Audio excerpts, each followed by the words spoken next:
This is Jonathan Agoff here for Pro Boxing Fans. Delighted to be joined by Johnny Nelson over Zoom. Johnny, how you doing?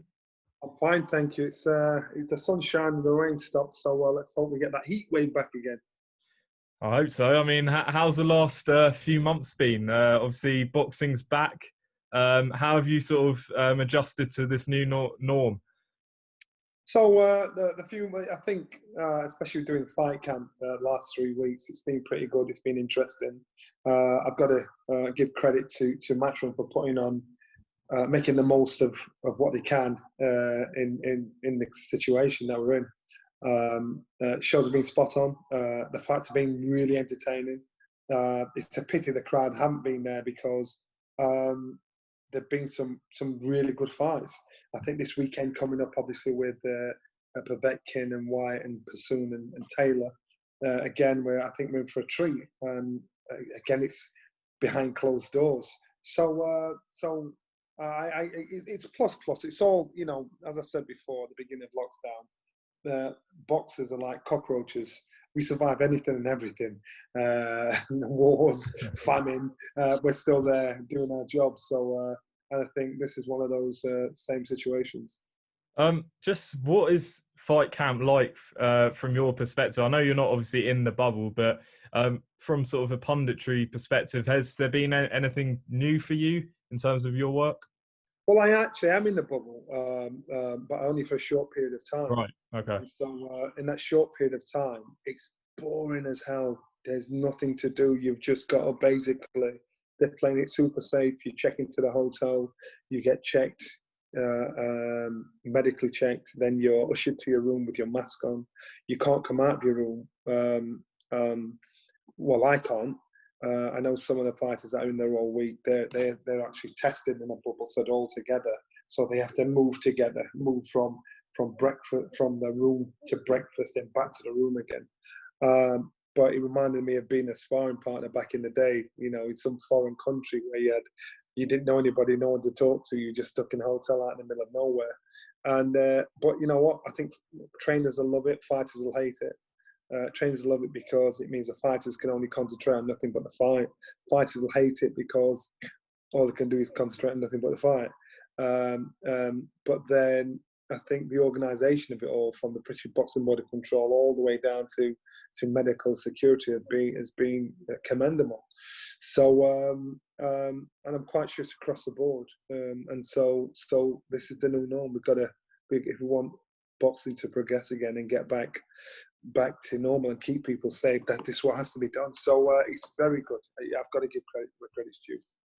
Now, as you mentioned, 3 fight camp weeks, some thrilling fights. I'd say there's been few shocks, but as you say, 2 thrilling main events in the first 2 fight camps. But give me a few standout fighters which have stood out to you. Wow.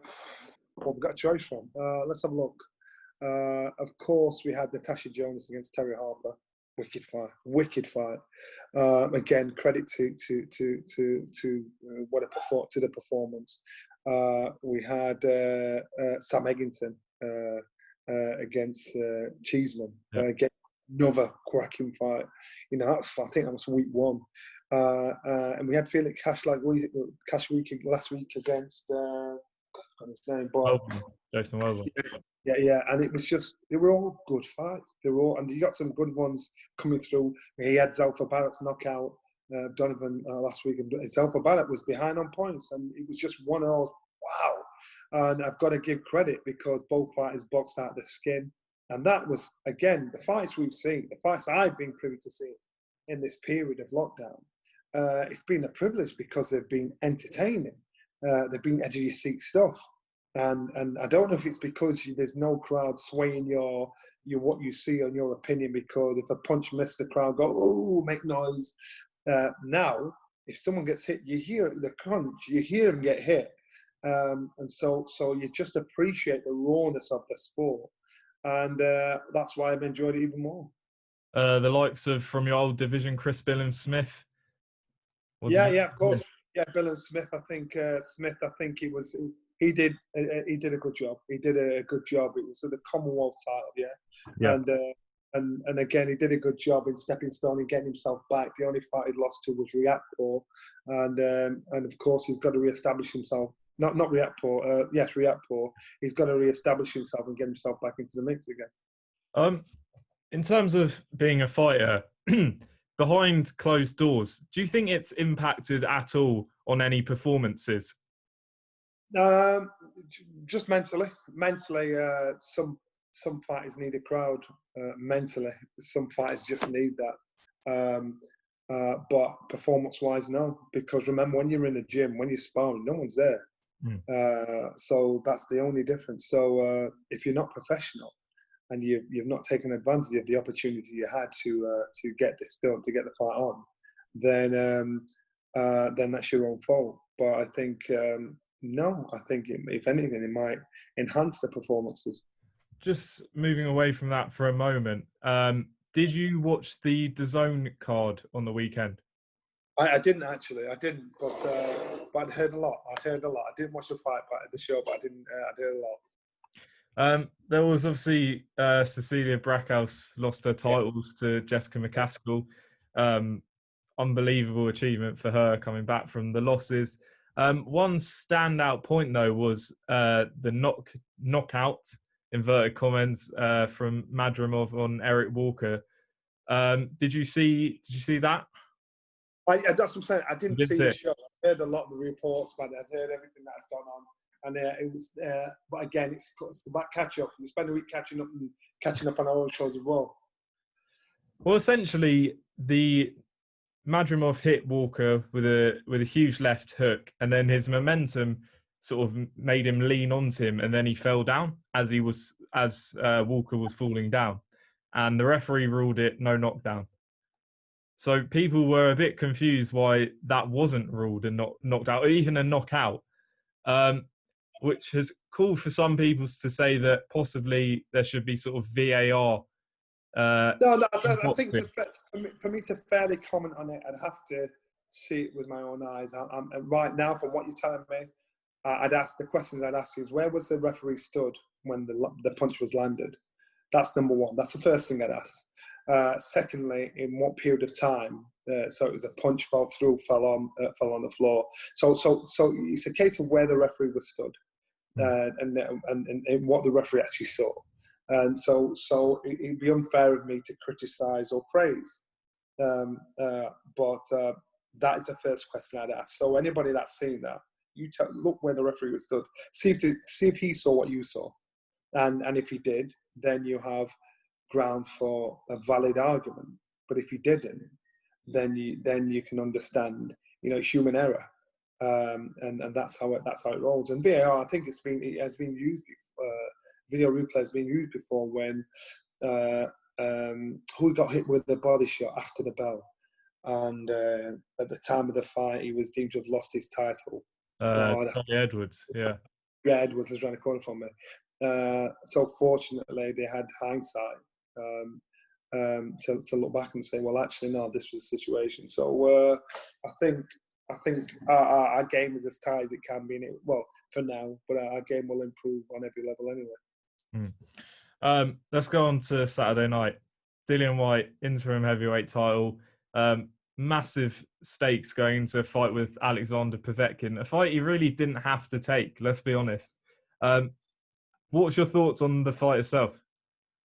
I think it's a great fight. I think Dillian Whyte is in the right position, right age to capitalise on the win over Povetkin. Povetkin's 41 years old. I think he's showed he's a world class fighter, but he's clearly on the slide. But he's not on the slide enough for him to walk through and turned over. I think against Hunter he lost. I think against Whyte will be too young, fresh, hungry, lion type for him, because they want to fight fire with fire, Povetkin. And so he's just come up against a younger, more aggressive, rugged version of himself. So you have this conversation 5 years ago, 6 years ago, then you think, wow, it's a close one. Have this conversation now, you think, and you've got to lean towards Dillian getting a late stoppage. I'm gathering Dillian's in amazing condition because he spent so much time away in lockdown.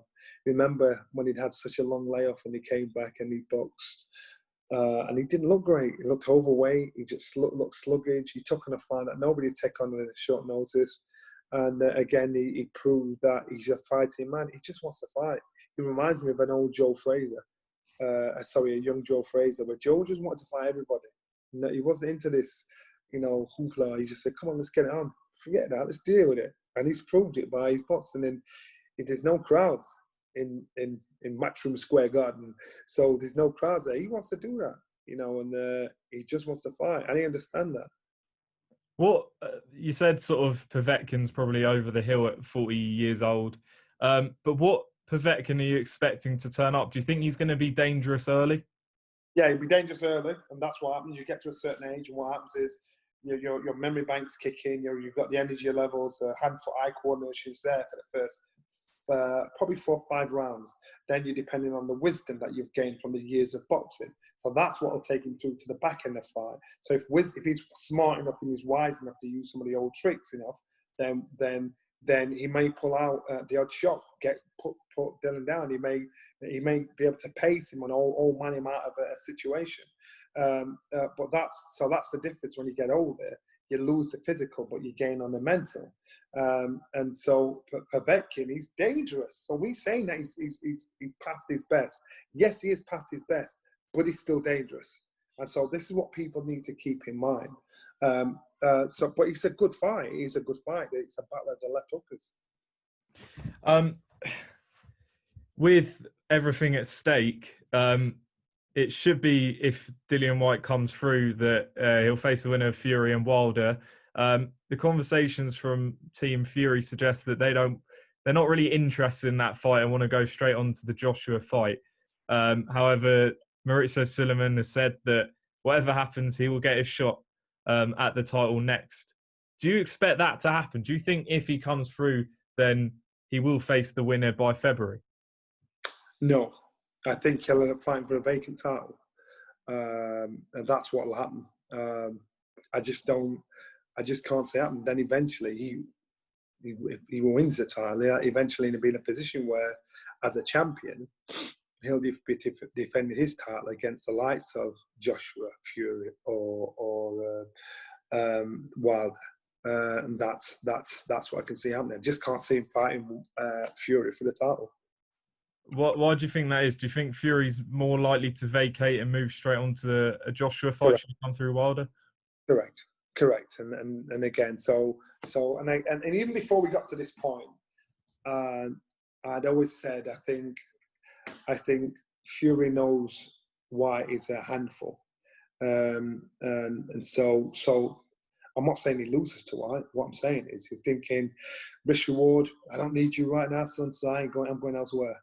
And there's more reward out of fighting Joshua than fighting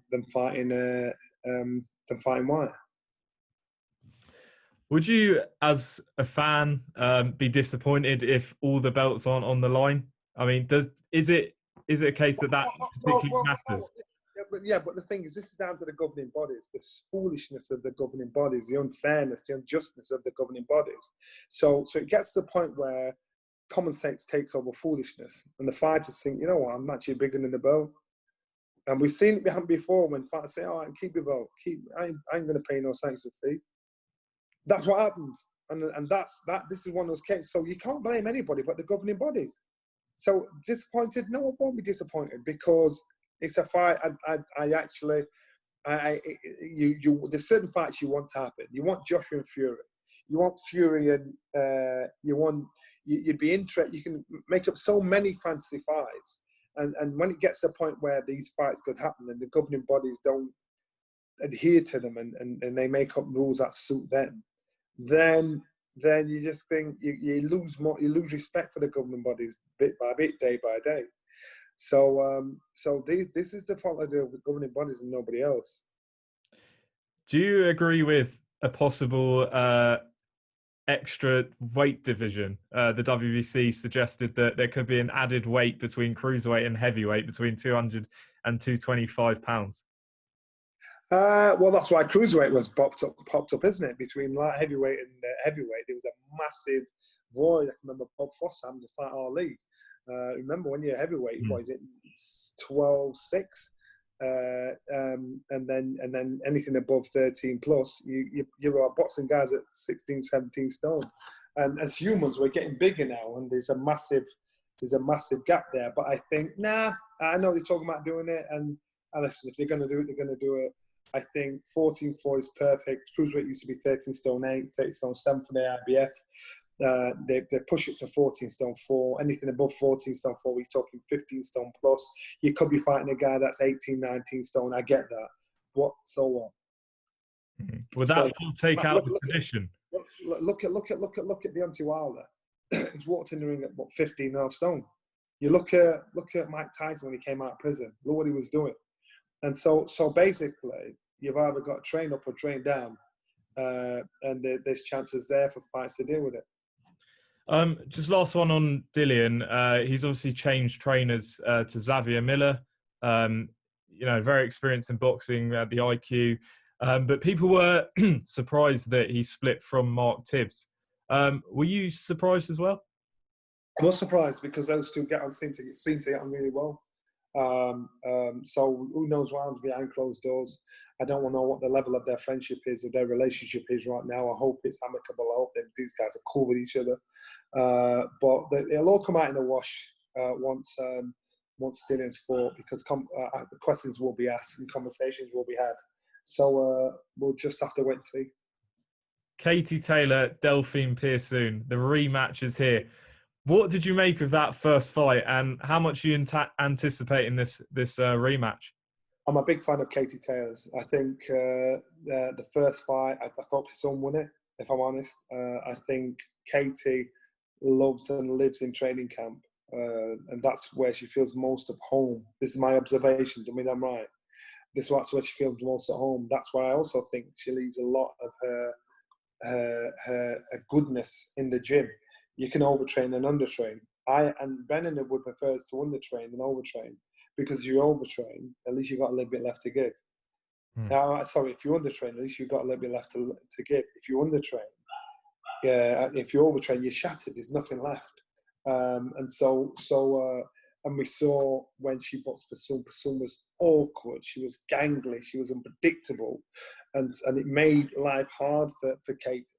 And I thought she was lucky to get the decision.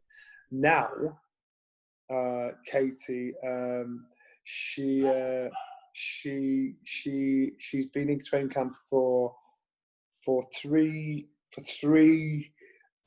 months, hard for this. Again, from one training camp to another. I don't know if my recollection is correct, but I think Persoon had a fight in November. I don't think she's had another fight since she boxed Persoon. I'm not sure. Just look on my records. But what I'm saying is, I think the problem is she leaves it in the gym. She leaves a juice in the gym, and so because she loves training camp. So Persoon depends on what notice she's had, what conditions she's in. Remember, Persoon wasn't the original opponent. Yep. So will it be the same performance from Persoon? We don't know. But it is going to be a wicked piece of fight. She might have met a bogey woman. She might have met a bogey woman in Persoon. You don't know. Remember, Persoon's only lost 2 fights out of all her career. One of those was the case. So don't write her off. Obviously, so you've got that rematch. You've got Whyte-Povetkin. Clay Congo's on the deal. There's Alan Babich and Colin Chelly. Now, there has been sort of debate sort of running over on social media. Is this pay-per-view at 1995? Yes, it is. Point blank, yes, it is. If you want to see the likes of these fighters on the bill, someone's got to pay them. So unless you're going to write and like say, yo, dear Dylan, please will you fight for nothing? Dear Kane, please will you fight for nothing? Please. So if you're asking these people that are excited, put bums on seats, that command a shed load of dough to take a pay cut, I hear that. But at the end of the day, if you get to a certain level in your career, then you deserve what you get. And if people don't want to watch it, they won't pay it. And it's that simple. And and again, when people complain about pay-per-view, I think, well, who do you think pays him? Where do you think the money comes from? You know, when you look at football, you got footballers getting paid ridiculous money. Where do you think their money comes from? Because they won't be getting that money without the fans. Boxers at top tier, if you want best top performances, they ain't going to get that money without the fans. And so therefore, why are the fighters, and this is why I always get behind the fighters, why are the fighters the ones that have to suffer? The promoters make the money, the TV companies make the money, the fighters are the one that's putting their lives on the line. So why are you complaining about pay-per-view for a fighter? The guy that's giving you the entertainment, the guy that could end up in hospital, and you just switch your TV off and go do what you're doing. You know, I want fighters to make those. So no, I just, the ones that complain about it, I'm sorry. You know, as far as I'm concerned, no, that's just not, if you don't want to watch, don't watch it. How is it sort of, do you know how it's sort of determined, you know, what cards are pay-per-view and what aren't? No, I don't. I'm not even getting to that side of it because I don't know. I could guess, but then someone will take it as gospel. I don't know. But what I do know is when you get to a certain level in your career, you should be compensated because you get to the point where everybody wants a piece of you. Everyone wants to see it. The risks are high. You put bums on seats. So why is it the fighter is the one that has to suffer? Why isn't the fighter the one that should benefit from everybody watching and enjoy the entertainment? Our sport is the only sport where years after you've retired, you end up absolutely on skid row with nothing. So now, for once, the fighter's in a position where they're having a chance to secure their future and their family's future. So I'm sorry, I just don't agree. On the weekend, Dennis McCann fighting on Frank Warren's show, there's comparisons sort of made between him and Nassim Hamed. Have you seen much of Dennis, and what have you made of sort of those comparisons, if you have? Dennis is a cracking fighter. He's entertaining, but Dennis is no Nassim Hamed. There will only ever be one Nassim Hamed. This guy was flamboyant. He could bang, he could punch. I know this boy personally. I know what he was capable of doing. So you'll have people mimicking what you're trying to do.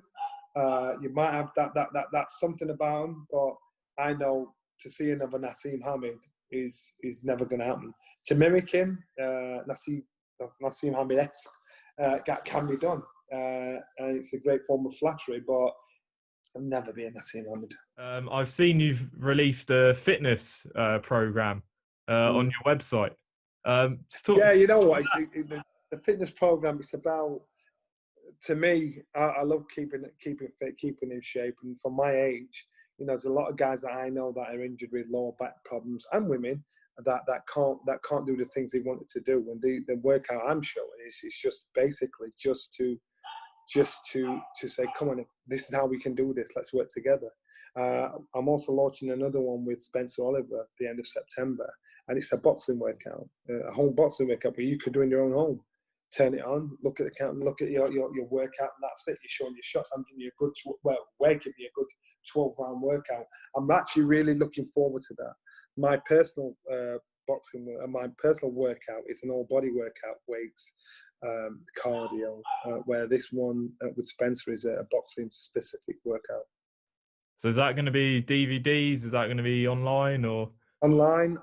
It's accessible online, so you can get it that way. So you can get it in your own home. You can download the app, and it'd be good. You will enjoy it. Two more quick things, Johnny. Ryan Garcia and Luke Campbell looks to be almost done. We don't know if that's going to be in the UK, US, but it seems quite close for November.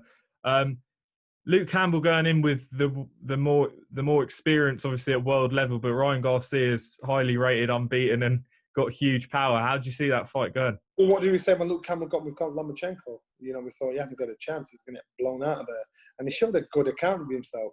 And I don't know why we struggle to give credit or put faith in talent. We that homegrown talent. Yes, it's a big fight. It's a big ask, but don't write him off because he showed he's turned into a man now. He's got balls. You know, he can box. He can fight. So for me, I think Luke Campbell, he has a chance. There's a chance there. Fight a puncher's chance with him. He can box great. And Errol Spence returning for the first time since that horrific car crash really tough fight against Danny Garcia. Yeah. Do you think that's a bit of a banana skin? Uh, these boys have probably crossed paths before or used dual sparring partners, so they know what they're capable of doing. But to me, it's a really good fight because Danny Garcia he's tough. He's basically, but he's tough. He's not a magician that's stood in front of you, but he's tough, and he's just there when you think you've punched out of him. He's still there in your face.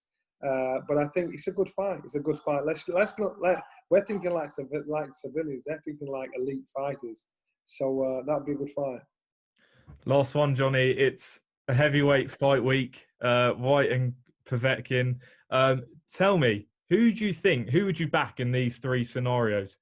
Biggest punch, best chin, and best trash talker between the top three British heavyweights: Fury, Joshua, and Whyte. Best trash talker, Fury. Best chin.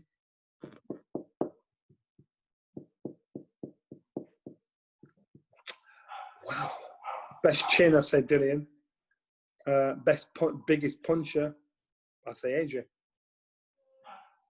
Well, there we have it. Johnny, I appreciate you coming on, giving us all this time. Just tell the fans what they can expect, you reckon, from Saturday night. I think this weekend, if you're a boxing fan or not a boxing fan, you're going to have entertainment. You're going to have the rawness of our sport. There's no crowds there, but everything else is ticked. Every other box is ticked. You get fighters there that have spent the whole of lockdown in training camp. So you're going to get the best of them. And it's not just about what you see physically, visually. It's what's going on mentally between these fighters, because these guys this is their release. It's like they're out. It's their away day. So I'm really looking forward for these fights, and none of them are a done deal. So there is going to be an upset. I won't tell you who because I don't know who, but I do expect an upset. And so I think it's a show again. I think fight campers have given us all and more, and I think this is a beautiful way to finish it. When are you heading in the bubble? I leave in 2 days. Okay, well, yeah, enjoy it. Shame it's coming to an end, I guess, fight camp. I know.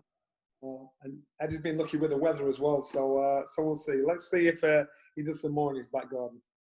Yeah, absolutely. All right, Johnny, appreciate you giving me all this time today, and look forward to catching up soon.